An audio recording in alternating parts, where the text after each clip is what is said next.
నమస్తే welcome to Telugu రాజ్యం నేను మీ సంధ్య ఆల్మోస్ట్ ఆల్ టైటిల్ చూడంగానే పిక్చర్ ఏంటి ఏం చెప్పబోతున్నాను అనేసి అని అంటే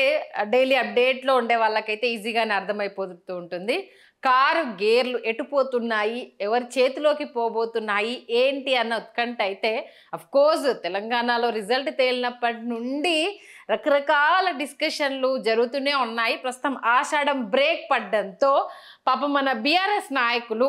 మరి కమలం గూటికి చేరదామా హస్తం గూటికి చేరదామా ఎటెళ్తే మనకు లాభం ఉంటుంది ఏదైతే మన మనుగడకు రేపటి రోజు ఇబ్బంది లేకుండా ఉంటుంది అన్న కన్ఫ్యూజన్లో ఉన్నారు దీనికి సంబంధించి ఎవరి లాబింగ్లు వాళ్ళు చేస్తున్నారు బట్ ఈ రేస్లో అయితే అవునన్నా కాదన్నా హస్తము స్పీడ్గా ఉంది ఇప్పటికే లాబింగ్లు చేయడము 39 మందిలో ఒకరిని తీసేస్తాం 38 మందిలో 7 ఆల్మోస్ట్ ఆల్ ఇప్పటికే అటు జంప్ అయిపోయారు మరికొంతమంది అటు 20 మంది నేతలు మా దగ్గర ఉన్నారు రావడానికి సిద్ధంగా ఉన్నారు అంటూ బీజేపీ లేదు 20 మంది మా దాంట్లోకే వస్తారంటూ కమలం పార్టీ మొత్తానికైతే అంటే నేతలంతా మాకు టచ్లో ఉన్నారు రావడానికైతే సిద్ధంగా ఉన్నారు అంటూ వినిపిస్తున్న న్యూస్ని అయితే మనం చూస్తున్నాము ఈ నేపథ్యంలో అసలు ఎంతమంది ఉన్నారు ఏంటి అనేది ఒక్కసారి మనము తెలుసుకునే ప్రయత్నం చేద్దాం ఎందుకంటే 38 మందిలో ఆల్రెడీ 7 బీఆర్ఎస్ లీడర్లు వెళ్ళిపోయారు కంప్లీట్ హస్తం గూటికి అన్న విషయం తెలిసిందే అయితే కాంగ్రెస్ కమలం వైపు మాత్రం ఎవరు చూడట్లేదు బికాజ్ ఆఫ్ మెయిన్ రీజన్ మనకు కేంద్రంలో ఎవరున్నారు అనేది పక్కన పెడితే రాష్ట్రంలో జరిగే ప్రయోజనాలు కావచ్చు తమ క్యాడర్ని కాపాడుకోవాలి అంటే మాత్రం ప్రతి ఒక్కరి ఛాయిస్ ఇక్కడ హస్తమే కమలం వైపు వెళ్ళడానికి కానీ వెళ్తే ప్రయోజనాలు ఏంటనేది కానీ ప్రస్తుతము ఆలోచించే ప్రయత్నమే చేస్తున్నారు దీంట్లో గ్రేటర్లో ఉన్న 14 మంది ఎమ్మెల్యేలు ప్రస్తుతం కీ రోల్ పోషించబోతున్నారు ఎందుకంటే రేపు గ్రేటర్లో పట్టు సాధించాలంటే అవునన్నా కాదన్నా ఈ 14 మంది ఎమ్మెల్యేలు కీలకం కాబోతున్నారు ప్రస్తుతము ఈ 14 మంది ఎమ్మెల్యేల పైనే కాంగ్రెస్ పార్టీ గురిపెట్టింది దీంట్లో ఇప్పటివరకు ఒక దానం నాగేందర్ మాత్రమే జంప్ అయిన విషయం తెలిసిందే ఇంకొంతమంది అటు ఉప్పల్ ఎమ్మెల్యే టచ్లో ఉన్నారనేసి అని కావచ్చు రాజేంద్రనగర్ ఎమ్మెల్యే గతంలోనే వెళ్ళి సీఎం రేవంత్ రెడ్డి కలిసి రావడం జరిగింది బట్ నేను ఓన్లీ నా ప్రాంత అభివృద్ధి కోసం మాత్రమే వెళ్ళి కలిశాను నాకు చేరే ఉద్దేశం లేదు అంటూ కూడా ఆయన చెప్పడం జరిగింది మిగతా ఎమ్మెల్యే ఈ మధ్యకాలంలో చూసుకుంటే ఎమ్మెల్యే సుధీర్ రెడ్డి అంటిముట్టనట్టుగానే ఉన్నారు ఎంపీ ఎలక్షన్స్లో కాస్త క్యాంపెయినింగ్లో కనిపించిన గత కొన్ని రోజులుగా చూసుకుంటే ఎల్బీనగర్ ఎమ్మెల్యే సుధీర్ రెడ్డి అయితే ఎక్కడా కనిపించట్లేదు ఒక ఇంత మౌనం వహించారు ఇక మల్లారెడ్డి విషయం గురించి అంటే ఆల్మోస్ట్ ఆల్ కాంగ్రెస్లో చేరుతారంటూ డీకే శివకుమార్ను కలిసి వచ్చారు ఇక లైన్ క్లియర్ అయిపోయింది అనుకున్నా అటు మల్లారెడ్డి కావచ్చు ఈవెన్ రాజశేఖర్ రెడ్డి వీళ్ళిద్దరూ మేడ్చల్కి సంబంధించి కీ రోల్ పోషించే వ్యక్తులు వీళ్ళిద్దరు ఇటు కాంగ్రెస్లోకి వెళ్ళేంత అవకాశం ఎంతవరకు ఉంది ఎందుకంటే ఆ టైంలో మల్లారెడ్డి చేసిన హంగామా ఏంటనేది తెలుసు కాంగ్రెస్ పార్టీని ఓడించి వీళ్ళు గెలిచారు కాబట్టి అఫ్కోర్స్ అధిష్టానం గేట్లు తెరిచే ఉన్న కింద క్యాడరు వీళ్ళను రానివ్వకుండా కొంత అడ్డుకట్ట వేస్తున్నారు కాబట్టి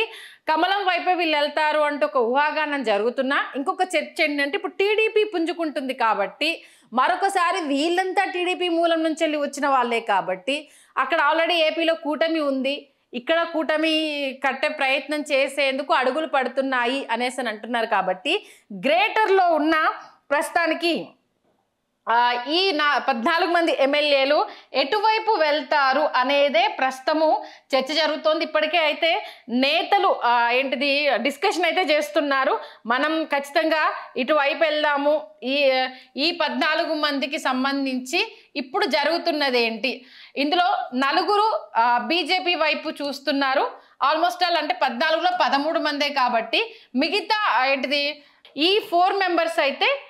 ఏంటిది కమలం వైపు చూస్తున్నారు దీంట్లో గూడెం మైపాల్ రెడ్డికి సంబంధించి ఆల్రెడీ ఈడీ దాడులు జరిగాయి దీనికి సంబంధించి వ్యూహాత్మకంగానే ఆయన మీద ఈడీ దాడులు జరిపించారు దీంట్లో మాజీ మంత్రి హరీష్ రావు గారే వెనుకుండి నడిపించారు ఎందుకంటే బీజేపీలోకి వెళ్ళేందుకు కొంత లైన్ క్లియర్ చేయడం కోసమే అనే ఒక డిస్కషను దీంట్లో గూడెంతో పాటు శ్రీనివాస్ యాదవ్ మెయిన్ హైదరాబాద్లో తలసాని శ్రీనివాస్ యాదవ్ కూడా బీజేపీ వైపే వెళ్ళబోతున్నారనేది ఇంకో డిస్కషన్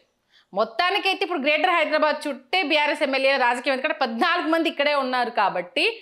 ఎటువైపు వెళ్తారు ఏంటి, వీళ్ళిద్దరితో పాటు ఇంకెంతమంది వెళ్ళబోతున్నారు అనే డిస్కషన్ ఇంకొక వైపు. దీంతో పాటు కమలం పార్టీ ఏలేటి మహేశ్వర్ రెడ్డి ఎప్పటికప్పుడు సెన్సేషనల్గా ఏదో ఒక కామెంట్, అంటే యూ ట్యాక్స్ అనేసి, ఆర్ ట్యాక్స్ అనేసి రకరకాల ట్యాక్సులతోటి కోట్లు కేంద్రానికి పంపించేస్తున్నారంటూ కూడా గతంలో కామెంట్ చేసిన ఏలేటి మహేశ్వర్ రెడ్డి ఎక్కడికి పోతలేరు. 20కి 20 మంది మా కమలం గూటికే వస్తారు, బీజేపీ బలోపేతం కాపోతుందంటూ ఆయన బాంబు పేల్చారు. కాకపోతే ఏంటంటే ఇక్కడ కమలం దగ్గరికి వచ్చేసరికి ఇప్పుడు దీన్ని అసలు నడిపించే నాయకుడు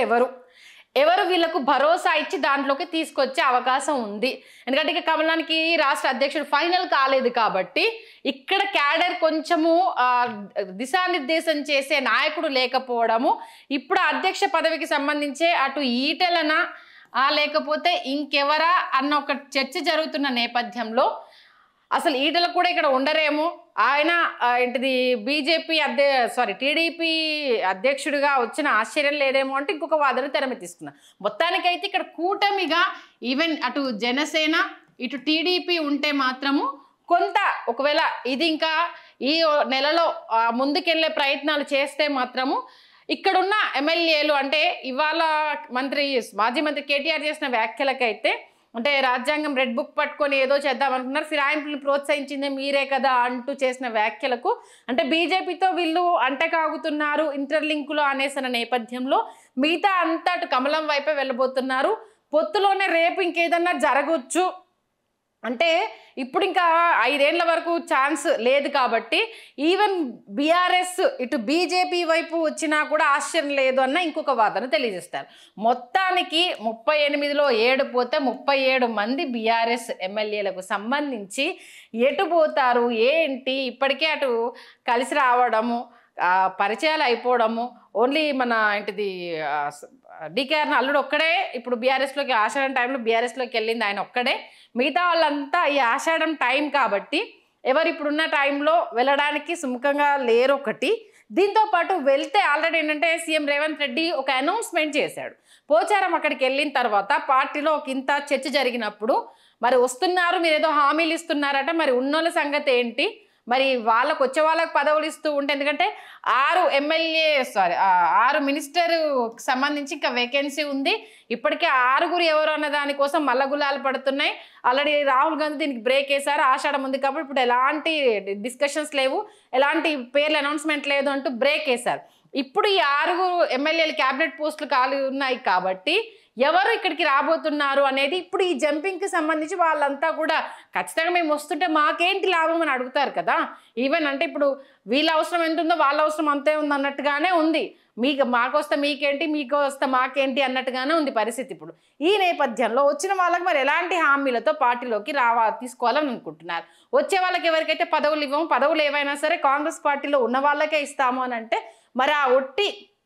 ఎమ్మెల్యే దానికోసమే వాళ్ళు అక్కడికి వెళ్ళాల్సిన అవసరం లేదు కాబట్టి మరి బీఆర్ఎస్ నేతల మైండ్ సెట్లు ఎలా ఉన్నాయి, ఈ నేపథ్యంలో అస్తమా కమలమా అంటే ఎటువైపు వెళ్ళే అవకాశం ఉంటుంది. బట్ ఏది వెళ్ళినా సరే ఖచ్చితంగా అయితే అధినేత కన్సర్న్లోనే వెళ్తున్నారు అనేది ఇంకోటి టాక్. ఓవరాల్గా అయితే గత 4 నెలల నుంచి బీఆర్ఎస్ ఎమ్మెల్యేలు రేపు జంప్ అవుతారు, మాపు జంప్ అవుతారు అని చూసుకుంటే ఇప్పుడు వరకు వెళ్ళింది అయితే 7. దీంట్లో అంటే కడియం శ్రీహరిది కావచ్చు, నెక్స్ట్ పోచారం శ్రీనివాస్ రెడ్డిది కావచ్చు, ప్రతి ఒక్కరికి షాకింగే. ఎందుకంటే కాస్త కూస్తో లాయల్ రాజకీయాలు చేయడాల్లో వీళ్ళంటే కేసీఆర్ వెన్నంటున్నారు కాబట్టి ఖచ్చితంగా ఆయనతోటే ఉంటారు అనేసి అనుకుంటే అసలు వాళ్ళు వెళ్ళిపోయిన తర్వాత మిగతా వాళ్ళకు పెద్ద ఆలోచిస్తారు అనేది ఏవైనా అంటే ప్రజా ప్రయోజనాల కన్నా స్వప్రయోజనాలు రాజకీయ ప్రయోజనాలు తప్పితే ఇంకేమీ ఉండదనేది మాత్రం క్లియర్ కట్గా తెలుస్తుంది. మహా అంటే ఆషాఢం ఎంత ఈ నెల అయిపోయిన తర్వాత గేట్లు ఎటువైపు ఓపెన్ ఉన్నాయి, ఎటువైపు వెళ్తాయి, రాజకీయాలు ఏ రకంగా మలుపు తిరగబోతాయి అనేది మాత్రం తెర మీద చూడాల్సిందే. Please do subscribe to Telugu Rajyam channel. Please do subscribe to Telugu Rajyam channel. Please do subscribe to Telugu Rajyam channel. Hi అండి, నేను మీ ఆర్పీని, నెల్లూరు పెద్దారెడ్డి చేపల పులుసు ఓనర్ని. మీరు తెలుగు రాజ్యం అనే ఈ యూట్యూబ్ ఛానల్ సబ్స్క్రైబ్ చేసుకుని మంచి వీడియోలతో వస్తారు. Thank you so much. Hi people, I'm Sonakshi Verma and you please watch Telugu Rajyam and please subscribe to the channel. Please do subscribe to Telugu Rajyam channel. Please do subscribe to Telugu Rajyam channel. Please do subscribe to Telugu Rajyam channel. Hi అండి, నేను మీ ఆర్పీని, నెల్లూరు పెద్దారెడ్డి చేపల పులుసు ఓనర్ని. మీరు తెలుగు రాజ్యం అనే ఈ YouTube channel subscribe చేసుకుని మంచి మంచి వీడియోలతో వస్తారు. Thank you so much. Hi people, I'm Sonakshi Verma and you please watch Telugu Rajyam and please subscribe to the channel.